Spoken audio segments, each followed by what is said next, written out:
hukuki anlamda kullanıyorsak, soykırım kavramını milletler arası hukuk çerçevesinde düzenleyen metin, 1948 tarihinde kabul edilen Birleşmiş Milletler soykırım suçunun önlenmesine ilişkin sözleşmedir. Bu sözleşme 1951'de yürürlüğe girmiştir. Tanımı tam verebilmek için ben metni izin verirseniz önümden okuyacağım. Bu 1948 tarihli sözleşmenin 2. maddesinde soykırım kavramının, hukuki anlamda soykırım kavramının tanımı var. Irkçı kin ve nefretin en üst derecesi olmak üzere ulusal, ırksal veya dinsel bir grubun üyelerini sadece o grubun üyesi oldukları için yok etmek. Ana tanım budur. 3. maddede bir de ne gibi eylemlerin bu manada soykırım sayılacağına ilişkin daha uzun teferruatına girmeye gerek yok, hükümler var. Soykırım kavramının dolayısıyla hukuki anlamda soykırım kavramının çıkış noktası bu. Tabii bu aniden olmuş bir şey değildir. Dolayısıyla katliam kavramıyla başlamak lazım işe aslında konuyu anlamak için. Tarih boyunca bilebildiğimiz bütün tarihin bütün dönemlerinde katliamlar her zaman olmuştur. Bunların getirdiği tabii insanlığa getirdiği dersler vardır. Nitekim 2. Dünya Savaşı sırasında Almanya'da Yahudilere sadece Yahudi olmaları nedeniyle uygulanan işlemler var.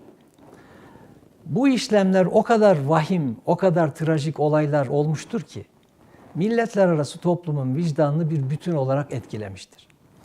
Dolayısıyla savaşın sonuçlanmasıyla birlikte milletler arası toplum acaba bu eylemleri işleyenlere karşı ne yapılabilir diye düşünmüşlerdir. Ve işte bunların hepsi hukuki çerçevede cereyan eden faaliyetler. Birisini bir eylemden cezalandırabilmeniz için eylemlerin işlendiği sırada yürürlükte olan bir hukuk kuralının varlığının söz konusu olması lazım. Bu bakımdan baktıkları zaman gördükleri şey, şimdi soykırım dediğimizi tanımlayan bir hüküm yok, kural yok, böyle bir kavram da yok. Ama katliam türü şeyler var. Bir de uluslararası örf ve adet hukuku diyoruz biz ona. Yani bir milletler arası sözleşmeyle düzenlenmemiş olsa bile milletler arası toplumun bir bütün olarak kabul ettiği kurallar var, kavramlar var. İşte bu çerçevede insanlığa karşı suçlar kavramı var. O tarihte bu esas alınmış.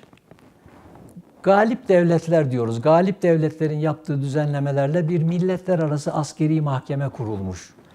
2 tane aslında. Biri Nürnberg'de, Almanya'da, biri Tokyo'da. 2. Dünya Savaşı'nın 2 önemli cephesi. Bizi ilgilendiren Almanya'da olan Nürnberg Uluslararası Askeri Mahkemesi. Orada bu eylemleri işleyenler, Almanya'nın yetkilileri, insanlığa karşı suçlar nedeniyle yargılanmış ve önemli bir bölümü mahkum olmuşlardır. Dolayısıyla hukukçu olarak o olayların soykırım olarak nitelendirilmesi hukuki anlamda yanlıştır. O da bir siyasi etiketlemedir. Biraz da tabii vicdani, insani boyutlar var. Ama benim söylemek istediğim şey şu, 1948'de ve sonraki yıllarda yargılamalara konu olan eylemlerde dahi o tarihte yürürlükte olan soykırımla ilgili bir kural olmadığı için yapılan nitelendirme ancak insanlığa karşı suç kavramına dayalıdır.